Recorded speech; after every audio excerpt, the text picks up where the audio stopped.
They called it a natural next step. They said it was always the plan. But here's the thing, when you have to say that many times, people start wondering what you're not saying. Netflix and Meghan Markle have officially parted ways on her lifestyle brand as ever, and the internet has completely lost it. Some people are calling it a dump, some are calling it a liberation. But the real story? It's neither that simple, and it's a lot more interesting. Welcome back to the channel. Today we're breaking down the full picture. How Meghan Markle went from a $100 million Netflix deal to fighting for relevance in Hollywood. What's really going on with all those shelved projects, and why this week's news might actually be a turning point, for better or for worse. Stay with me, because this story has... Let's rewind to 2020. Meghan and Harry have just stepped back from royal duties, they've moved to California, and they walk straight into one of the most talked about deals in streaming history, a reported $100 million partnership with Netflix. The promise was huge. Documentaries, scripted series, feature films, the whole package. And for a moment, it actually worked. Their Harry and Meghan documentary in 2022 broke Netflix records, racking up over 81 million viewing hours in its very first week. That's not a small number. That's the kind of number that makes streaming executives smile. But then came the hard part. What do you do after you've already told your biggest story? The follow-up projects started struggling almost immediately. A polo documentary attracted just 500,000 viewers, barely a blip. And then came With Love, Meghan, Meghan's big personal bet, a lifestyle cooking show where she welcomed celebrity friends, shared recipes, and basically tried to be the Duchess of Domesticity. Season 1 got eyes. Season 2, it didn't even crack Netflix's US top 10 during its launch week. The holiday special managed to claw its way onto the charts, but by then the writing was on the wall. There will be no season. And that brings us to As Ever, the lifestyle brand Meghan launched in April 2025, tied directly to the show. Jams, teas, honey, baking mixes, products that sold out in minutes when they first dropped. Netflix was actually an equity partner in this brand, meaning they had a financial stake in Meghan's jam empire. Sounds like a smart synergy play, until the show it was built around quietly died. An industry source put it plainly, her show did not go on, so it did not make sense to continue the partnership. And that's really the brutal heart of this story. As Ever wasn't dumped because the jam tasted bad, it was collateral damage from a TV show that didn't perform. On March 6, 2026, Netflix officially withdrew its investment from As Ever. Both sides, of course, put out warm statements.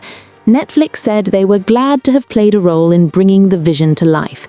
Meghan's team said the brand had experienced meaningful and rapid growth and was now ready to stand on its own. Everybody kept smiling for the cameras, but the internet wasn't buying it. Netflix got Markled enough, one post read, racking up thousands of likes. Others called it a vanity project that couldn't deliver. The discourse was unforgiving, as it always is when Meghan is involved. Now here's where I want to pump the brakes, because the narrative being sold to you right now, depending on which channel you're watching, is either Meghan is finished or Meghan is finally free. And both of those takes are lazy. Let's look at what's actually happening with their Netflix relationship. Yes, Netflix pulled out of As Ever the brand, but Archwell Productions, Harry and Meghan's production company, still has an active first look deal with Netflix. That means Netflix gets first right of refusal on their projects before they can go to anyone else. It's a downgrade from their original mega deal, yes, but it's not a breakup, it's a renegotiation. And they have projects. Messy, delayed, complicated projects, but projects. Here's the one that's raising the most eyebrows right now. Back in August 2023, Archwell announced they would be adapting the best-selling romance novel Meet Me at the Lake for Netflix. Netflix paid around $3 million for the rights. It was supposed to be their pivot into scripted content, romantic drama, emotional themes of grief and mental health. A story that, by the way, resonates suspiciously closely with Harry and Meghan's own narrative of trauma and healing. That was nearly 3 years ago. As of today, the project still has no director, no cast, no confirmed production date. Industry insiders are not being subtle about their confusion. One source told Page 6 directly, 3 years in development for a movie like this at Netflix isn't good. Another asked bluntly, what's the betting that neither of these projects will see the light of day? And it's not just Meet Me at the Lake. A second film adaptation, The Wedding Date, based on Jasmine Guillory's romantic novel, is also stuck in early development with no visible progress. 2 films, millions paid in rights fees, 0 cameras rolling. There are reports that make the picture even more complicated.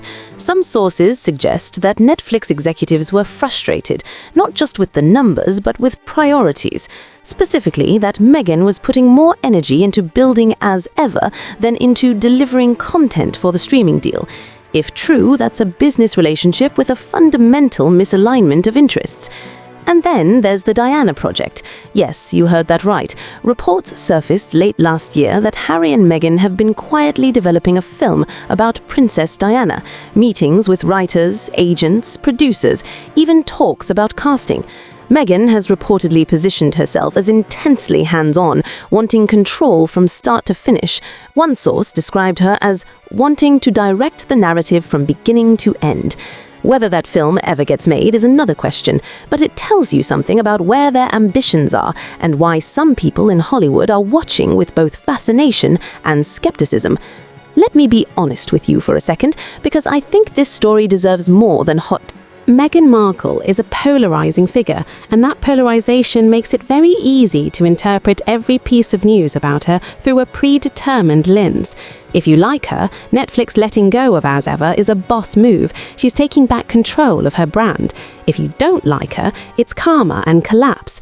But neither framing is particularly useful for understanding what's actually happening. What's actually happening is this. A couple who leveraged their royal story for financial independence is now discovering that the world beyond that story is genuinely hard. Their documentary worked because it was personal and explosive. Their other projects have struggled because they've been trying to build creative credibility from scratch in one of the most competitive industries on Earth, while simultaneously being among the most scrutinized people on the planet. That's a tough spot. It doesn't mean they're finished, but it does mean that the path forward is much harder than a $100 million handshake made it look 5 years ago. So where does this leave things right now? As Ever is going independent and expanding globally. That's actually a real development. International sales were apparently held back, partly because of Netflix's caution, so freedom from that partnership could genuinely open new markets. The brand has demonstrated real consumer demand, whatever you think about Meghan personally. Their Netflix deal, in its current form, still exists. It's slimmer and carries less guaranteed money, but it's alive. If one of those films finally gets a director attached and actually starts shooting, the conversation changes significantly. The truth is, this week's headlines are a chapter, not a conclusion. The Netflix dumped Meghan framing is satisfying for clicks, but it leaves out all the complexity. What we're watching is a real-time experiment in what it looks like when fame and institutional power get exchanged for creative and financial independence, and how hard that trade-off actually is to execute. Whether you're rooting for them or not, it's genuinely compelling television, which, ironically, is exactly what Netflix has been trying to get them to make. What do you think? Is As Ever going independent a smart pivot, or is this the beginning of the end for the Sussex brand? Drop your take in the comments, and if you want more breakdowns like this, no fluff, just the real story behind the headlines, hit subscribe. See you in the next one.